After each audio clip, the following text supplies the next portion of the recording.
দেখুন, আজকের ভিডিওতে আমি অ্যাকচুয়ালি থেভেনিন ইকুইভ্যালেন্ট সম্পর্কে আলোচনা করব। ইন্ডাকশন মোটরের থেভেনিন ইকুইভ্যালেন্ট সার্কিট কেন প্রয়োজন এবং কি কারণে প্রয়োজন সেগুলো নিয়েই আমি বিস্তারিত আলোচনা করব।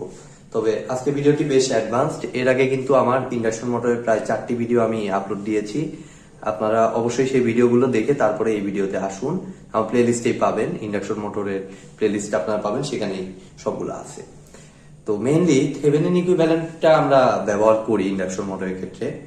এটা যে কারণে ব্যবহার করি, আমাদের মেইনলি ইন্ডাকশন মোটরের টর্ক হিসাব করতে হয়। ঠিক আছে, টর্কটা কেমন হবে সেই টর্কের জন্য আমাদের একটা সিম্পলিফাইড সার্কিটের প্রয়োজন পড়ে। ঠিক আছে, কারণ ইন্ডাকশন মোটরের ইকুইভ্যালেন্ট সার্কিটটা বেশ জটিল, যেটাকে সিম্পলিফাই করা বেশ টাফ। সেই জন্য আমার থেভেনিন ইকুইভ্যালেন্টের সাহায্য নিয়ে আমরা সার্কিটটাকে ফার্স্ট অফ অল সিম্পলিফাই করব, তারপরে আমরা টর্ক ইকুয়েশন অ্যাপ্লাই করব। ঠিক আছে, তো থেভেনিন ইকুইভ্যালেন্টের আগে আমি গত ভিডিওতে যে ইকুইভ্যালেন্ট সার্কিটটা আঁকিয়েছিলাম সেই সার্কিটটা আমি হুবহু ফার্স্ট অফ অল আঁকাচ্ছি। ঠিক আছে, অর্থাৎ আমাদের ফার্স্টে 3 ফেজ লাইন থেকে আমাদের এই আসলো, এখান থেকে আমাদের একটা রেজিস্টর, একটা ইন্ডাক্টর,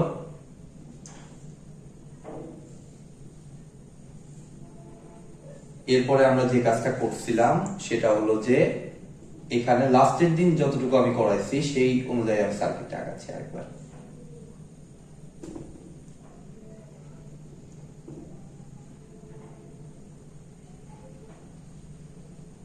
এখান থেকে আমাদের এই রেজিস্টরটাকে মেইনলি আমরা দুই ভাগে ভাগ করে দিয়েছিলাম, আরেকটা যে লোডের দিকে পাঠাইছিলাম। ঠিক আছে, দিয়ে আমি এখানটার এটা R1, এটা JX1, এটা আমাদের RC, এটা J×XM, এটা আমাদের R2, এটা JX2,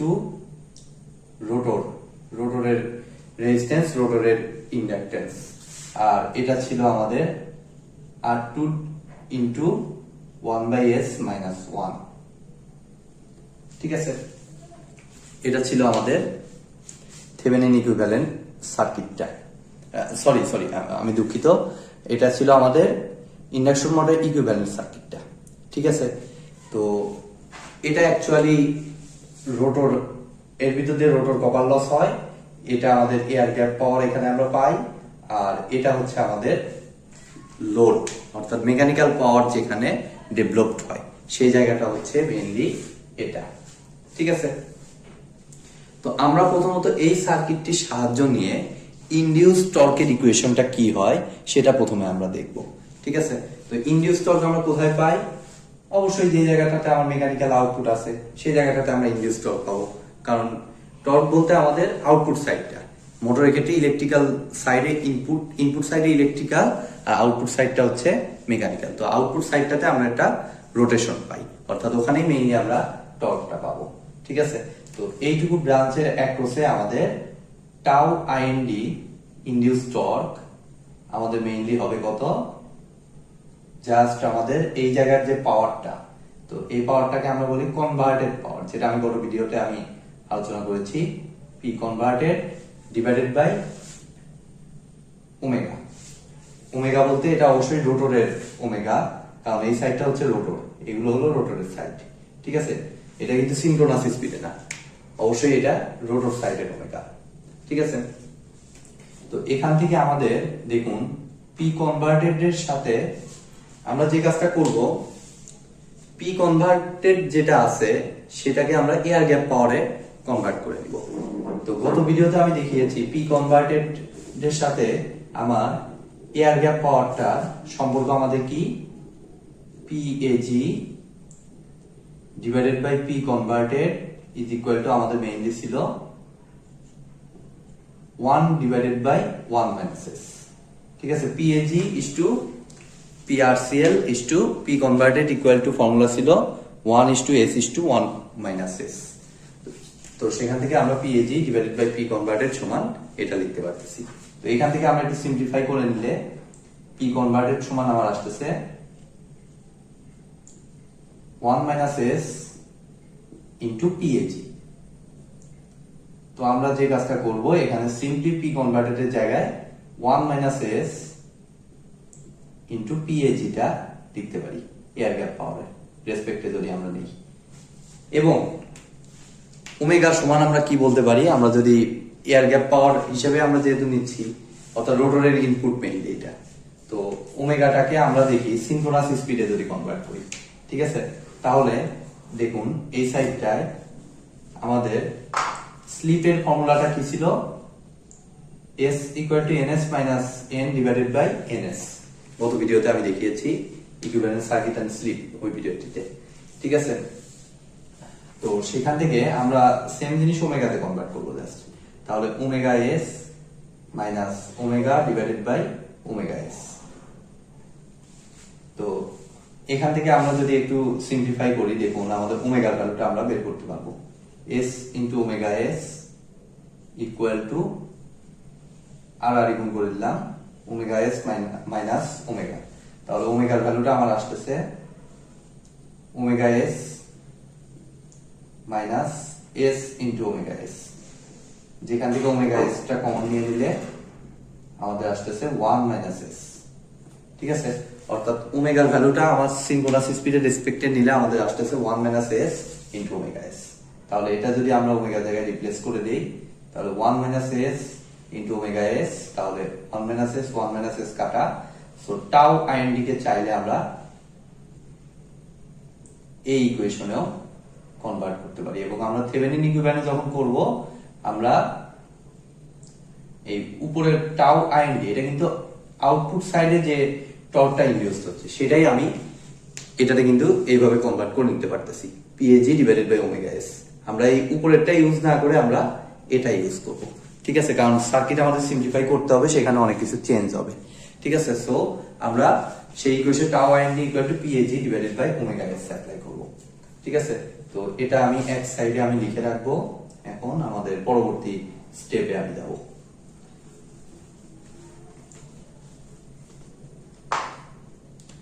টাউ আইএনডি ইকুয়েশন আসলো, জাস্ট সিম্পল এই জায়গাটাতে জাস্ট পিএজি চলে আসবে আর ওমেগার জায়গায় সিনক্রোনাস স্পিড দিয়ে, আর তো আছেই একটা স্পিড সিনক্রোনাস স্পিড, এই দুইটা রেশিও, ঠিক আছে? এটা আমি এক সাইডে লিখে রাখলাম, ঠিক আছে? এটা কিন্তু এই সার্কিটের ইনপুট না, আবার আপনারা মনে করেন না এটা এই সার্কিটের ইনপুট, ব্যাপারটা তা না, ঠিক আছে? আচ্ছা আমি আরেক সাইডে লিখি, উপরের দিকে লিখি, পরে আমাদের এখানে ক্যালকুলেশন করা লাগতে পারে, ঝামেলা হবে। টাউ আইএনডি সমান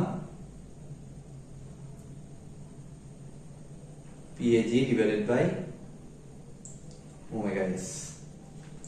এখন দেখুন আমরা থেভেনিন ইকুইভ্যালেন্টটা তৈরি করব।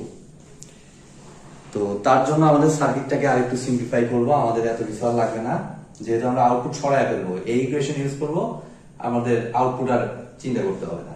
যে কাজটা করব, জাস্ট এই দুইটা রেজিস্টর সিরিজে আছে, তাহলে যোগ করে দিলে আমাদের কত হয়, R2 ডিভাইডেড বাই S হয়।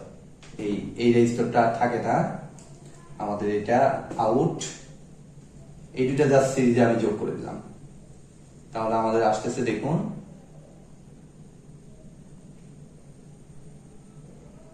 R2 divided by S, simple.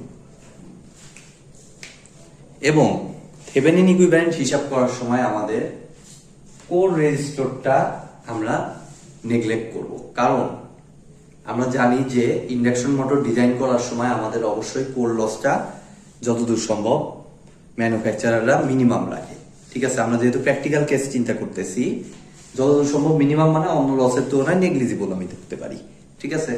যার কারণে আই স্কয়ার আরসির কোনো লস নাই বিধায় আরসি কে আমি নেগলিজিবল করতে পারি।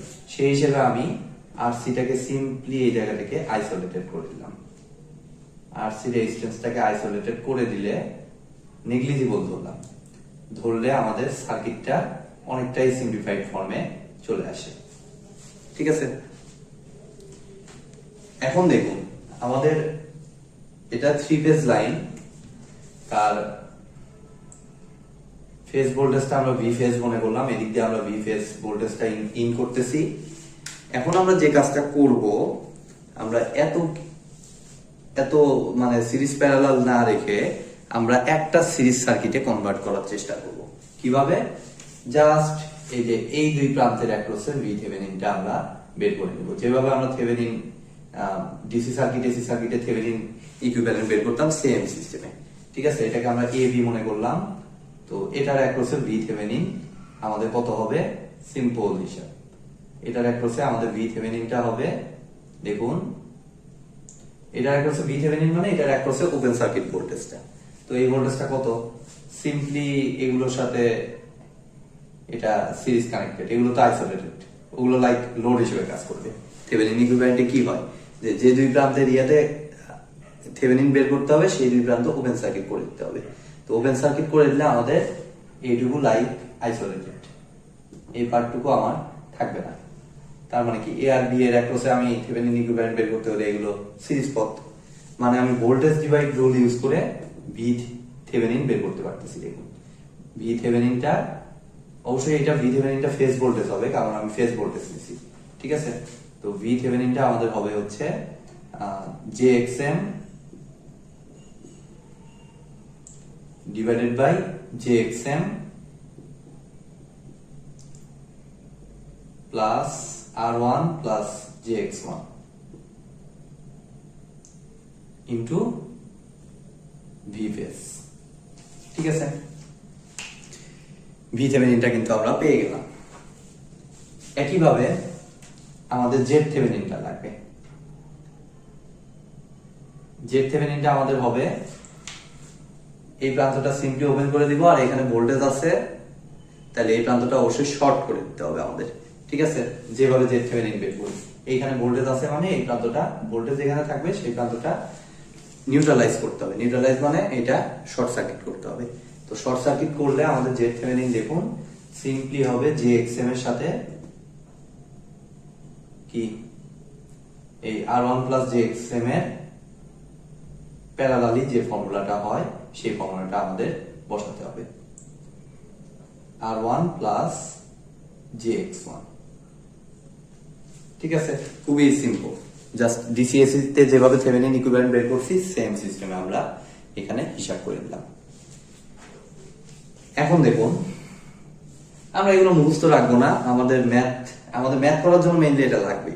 ঠিক আছে, তো এগুলো মুখস্থ রাখবো না, আমরা সরাসরি ম্যাথে সরাসরি ডাটা থাকবে, সেই ডাটাতে এই ওয়েতে আমরা অ্যাপ্লাই করব। ঠিক আছে, মুখস্থ রেখে এগুলো মনে রাখতে পারবেন না, কারণ অনেক বড় ইকুয়েশন এগুলো।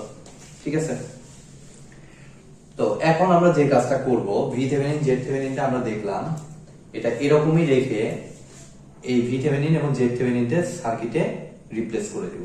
তার আগে আমি দেখে নেই, এটা আমাদের রোটর কারেন্ট I2, এটা থাক, আর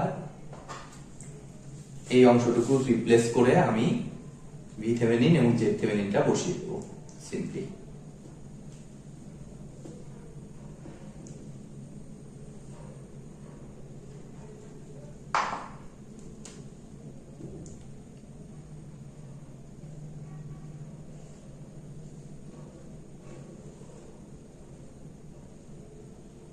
এই ভি থেভেনিন যেটার ভোল্টেজটা হবে মেইনলি যে এই ভোল্টেজটা, এবং জেড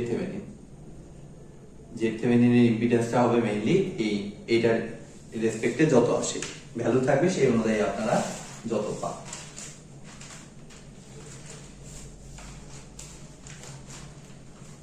J into X2 আর হচ্ছে R2 divided by S। এখন আমরা যে কাজটা করব, আমাদের টর্কটা আমরা হিসাব করে ফেলবো। এই যে উপরে যে ইকুয়েশনটা লিখে রেখেছি সেই ইকুয়েশনের হেল্প নিয়ে আমরা টর্কটা বের করব। তো torque tau IND equal to আমাদের হচ্ছে P air gap power divided by omega S.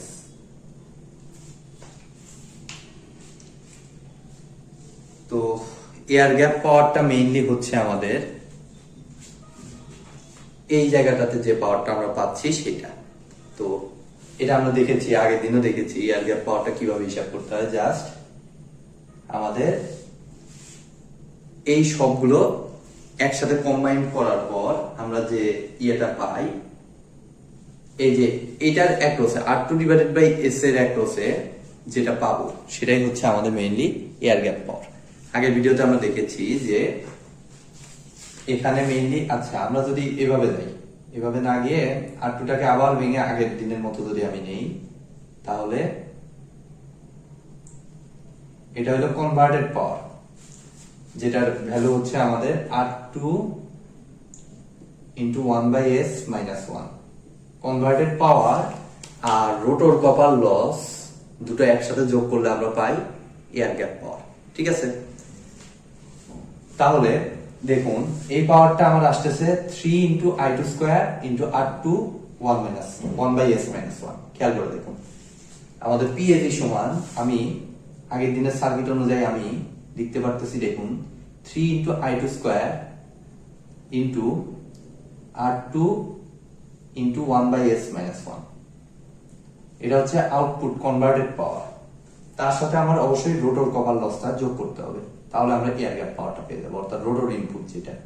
তো সেটা কত, 3 ইন্টু I2 স্কোয়ার R2, দুইটা এইভাবে নর্মালি যোগ করলাম আমি, ডিভাইডেড বাই হচ্ছে আমাদের ওমেগা এস। ঠিক আছে, এখন ভি থেভেনিন, জেড থেভেনিন এগুলো আর রাখলাম না, এগুলো জাস্ট ভ্যালু আপনারা যা পাবেন সেই অনুযায়ী আপনাদের বসাইতে হবে। তো এটা আমি মুছে দিচ্ছি, আপাতত লাগতেছে না আমার। এখন আমাদের দেখুন 3 into I2 square R2 1/s minus 1 plus R2, ultimately হিসাব করলে আমার আসবে tau IND equal to 3 into I2 square R2 divided by s, যে s টাকে আমরা নিচে পাঠিয়ে দিলাম, তাহলে s ওমেগা s। এখন R2 জানা, একমাত্র আননোন থাকলো আমাদের I2 কারেন্টটা। তো I2 কারেন্টটা তো আপনারা সিম্পলি, এটা একটা সিরিজ সার্কিট, এই সিরিজ সার্কিট থেকে I2 কারেন্টটা আপনারা ইজিলি পেয়ে যাবেন। ঠিক আছে, এখানে 3 আসার কারণ হচ্ছে 3 ফেজ। ঠিক আছে, আমরা সিঙ্গেল ফেজে হিসাব করছি, তাহলে 3 ফেজের জন্য 3 দিয়ে গুণ পাওয়ার। তাহলে আমাদের দেখুন 3R2 divided by s omega s যা আছে তাই রাখলাম, আর I2 এর ভ্যালুটা হবে V থেভেনিন ডিভাইডেড বাই কত, Z থেভেনিন। Z থেভেনিন বলতে Z থেভেনিনের আবার দুইটা পার্ট, একটা রেজিস্টিভ পার্ট আর একটা ইন্ডাকটিভ পার্ট। তাহলে এটাকে আমরা এভাবে লিখলাম R Thevenin plus J into X Thevenin. ঠিক আছে, প্লাস আমাদের কত, এখানকার সবগুলো যোগ করলে আমাদের কত হয়, এই দুটো যোগ করলে R2 divided by s plus jx2। অবশ্যই টর্ক জিনিসটাতে কোনো কমপ্লেক্স পার্ট থাকবে না, এই যে পার্ট গুলো কিন্তু থাকবে না। ঠিক আছে, অর্থাৎ টর্ক হিসাব করতে গেলে আমাদের যে কাজটা করতে হবে, এই নিচের পার্টটার মডুলাস নিতে হবে। ঠিক আছে, সো আমি এটাতে একটা মডুলাস বেগুন ইউজ করলাম, এবং মডুলাস ইউজ করে এখন আমরা যে কাজটা করব, 3 ইন্টু বি থেভেনিন, ও এটার উপর তো স্কোয়ার আছে আবার, সরি, তাহলে এটার উপর স্কোয়ার। তো মডুলাস পার্টটা হিসাব করার জন্য এখন আমাদের 3 into B Thevenin square R2 divided by s into omega s, সে ওমেগা s এর ভ্যালু আবার আমাদের 2 pi into n s divided by 60। আচ্ছা, আমি ওমেগা s এ লিখলাম, এটা আপনারা এমনিতেই পারবেন, নরমাল জিনিস। তো এখানে দেখুন এই জিনিসটার মডুলাস মানে রিয়াল পার্টের উপর স্কোয়ার প্লাস ইমাজিনারি পার্টের উপর স্কোয়ার, কমপ্লেক্স নাম্বারের ইয়ে থেকে আমরা জানি। তাহলে রিয়াল পার্ট হচ্ছে R থেভেনিন আর R2 বাই s এর উপর স্কোয়ার, এটার উপর অবশ্যই রুট আছে, তো রুট আর স্কোয়ার কাটা যায়, সেই জন্য আমি রুটটাকে সরিয়ে দিলাম, প্লাস ইমাজিনারি পার্ট হচ্ছে আমাদের x থেভেনিন প্লাস x2 তার উপর square, x Thevenin plus x2 তার উপর স্কোয়ার।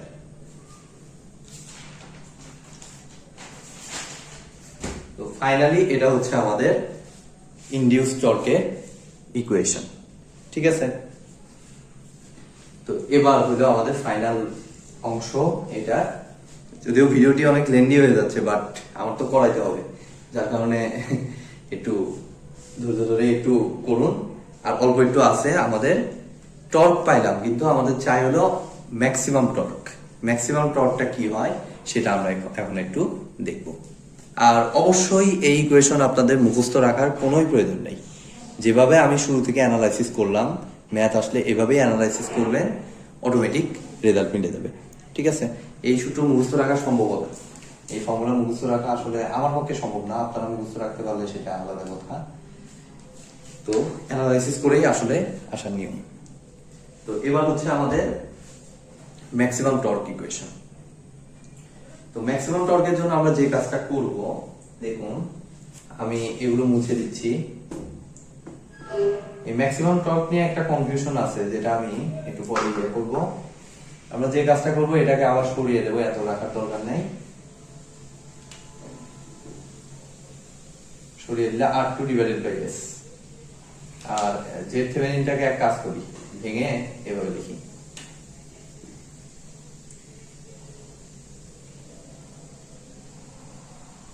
R থেভেনিন আর J into X Thevenin.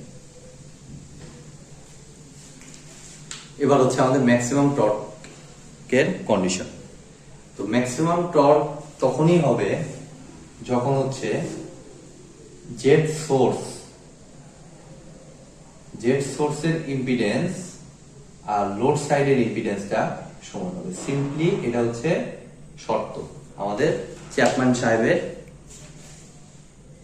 Machine, electrical machine চ্যাপম্যানের যে বইটা আছে, সেখানকার কন্ডিশন অনুযায়ী আমাদের সোর্সের ইম্পিডেন্স এবং লোডের ইম্পিডেন্স যদি সমান হয়, সেক্ষেত্রে আমরা ম্যাক্সিমাম টর্ক পাবো।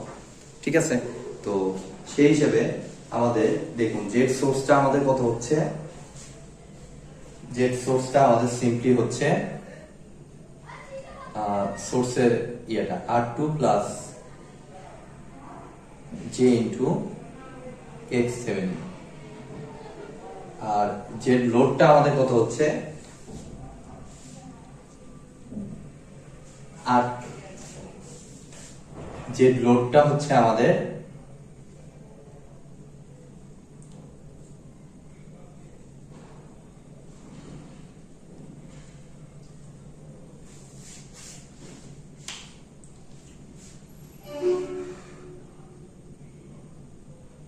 আমাকে একটা জিনিস একটু কারেকশন করতে হবে, সেটা হলো এখানে আমার একটু ভুল হয়ে গেছে। আমাদের অ্যাকচুয়ালি লোড হিসেবে এখানে আমরা চিন্তা করব হচ্ছে এই পার্টটা শুধুমাত্র, যে x2 তো আছেই, যে x2 এখানেই আছে, আমরা লোডটাকে চিন্তা করব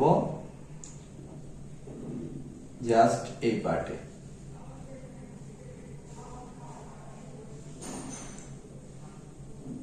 R2 ডিভাইডেড বাই S। তাহলে দেখুন আমাদের সোর্স বলতে অ্যাকচুয়ালি হচ্ছে এখান থেকে শুরু করে একদম এই পর্যন্ত, আর লোড হচ্ছে অ্যাকচুয়ালি এটা। ঠিক আছে, R2 divided by 1 by S minus 1 আগের দিন লোড আমরা হিসেবে চিন্তা করছিলাম, কারণ ওখানে আমরা সরাসরি মেকানিক্যাল পাওয়ার যেটা ডেভেলপ হয়েছে সেটা আমরা চিন্তা করছি। কিন্তু আজকে আমরা দেখলাম যে ওখান থেকে আমরা এয়ার গ্যাপ পাওয়ারে কনভার্ট করে কিভাবে হিসাব করতে পারতেছি। তো এয়ার গ্যাপ পাওয়ারের রেসপেক্টে নিলে আমাদের এটা আসে R2 ডিভাইডেড বাই S, অর্থাৎ এটাই অ্যাকচুয়ালি আমাদের লোড, আর বাকি সবটুকু সোর্সের অংশ। ঠিক আছে, তাহলে জেড সোর্সের ভ্যালুটা আমার আসতেছে দেখুন R Thevenin plus J into X Thevenin plus x2, অবশ্যই তার মডুলাস। ঠিক আছে, আর জেড লোডটা হচ্ছে আমাদের R2 divided by S max. এসটাকে দেখুন আমরা ম্যাক্সিমাম লিখলাম, কারণ ম্যাক্সিমাম টর্ক অবস্থায় আমাদের স্লিপটাও ম্যাক্সিমাম হয়। ঠিক আছে, তাহলে R2 divided by S max. তাহলে এখান থেকে আমাদের এটার ভ্যালুটা আমাদের আসে root over of R Thevenin এর উপর square plus x Thevenin plus x2 এর উপর square equal to R2 divided by S max. তো এটা হলো আমাদের ম্যাক্সিমাম টর্কের কন্ডিশন। ম্যাক্সিমাম টর্কের কন্ডিশনটা হচ্ছে এইটা। এই অবস্থায় আপনারা এস ম্যাক্স বের করে নিতে পারেন। তো এটা আমাদের মিস্টার চ্যাপম্যান বলছে। তবে এখানে একটা বড় রকমের কনফিউশন আছে, সেটা হলো যে আমাদের চ্যাপম্যান সাহেব ম্যাক্সিমাম টর্ক হিসেবে এরকম একটা ইকুয়েশন আছে, কিন্তু থেরেজা সাহেবের ইকুয়েশন কিন্তু টোটালি আলাদা। চ্যাপম্যান সাহেব কিন্তু থেভেনিন ইকুইভ্যালেন্ট ইউজ করে আমাদের করছে, এবং থেরেজার বইতে কিন্তু অন্যভাবে দেওয়া, যেটা আমি ভবিষ্যতে করাবো। আমি দুটো জিনিসই করাবো এবং পার্থক্যটা আপনাদের দেখাবো অবশ্যই। তো দুজনেই আসলে অনেক বড় সড়ো মানুষ, আমার আপনার থেকে অনেক বড় সড়ো মানুষ, দুজনেরই চিন্তাধারা যথেষ্ট উন্নত। তো আমি এখানে কোনটা সঠিক কোনটা ভুল সেটা আর আমি বলবো না, কারণ দুজনেই মতবাদ দিচ্ছে, দুজনের বই কিন্তু আবার সর্বজন স্বীকৃত। এবং আপনাদের কম্পিটিটিভ এক্সামে আসলে কোন বই থেকে কোশ্চেন করবে সেটা আসলে বলাটা কঠিন। তো আপনাদের দুইটাই চর্চা করতে হবে। আমার মেইন কথা হলো এটা, দুইটা ওয়েতেই আমাদের প্র্যাকটিস করতে হবে। আসলে আপনারা এগুলো প্র্যাকটিস করলে এমনিতেই বুঝতে পারবেন কোন ম্যাথটা আসলে চ্যাপম্যানের বই থেকে দিয়েছে আর কোন ম্যাথটা আমাদের থেরেজার বই থেকে দিয়েছে। তো সেই অনুযায়ী আপনারা ইয়ে করবেন। তবে আমার কাছে বেশি এক্সাক্ট লাগছে থেরেজা যে লজিকটা দিছে সেই লজিকটা আমার কাছে বেশি অ্যাবসোলিউট লাগছে। ঠিক আছে, তো আজকের মতো ভিডিওটি এ পর্যন্তই। ভিডিওটি যদি ভালো লেগে থাকে অবশ্যই ভিডিওতে একটি লাইক দিবেন, বন্ধুদের সাথে বেশি বেশি শেয়ার করবেন, আর চ্যানেলে নতুন হয়ে থাকলে অবশ্যই চ্যানেলটি সাবস্ক্রাইব করবেন। ধন্যবাদ।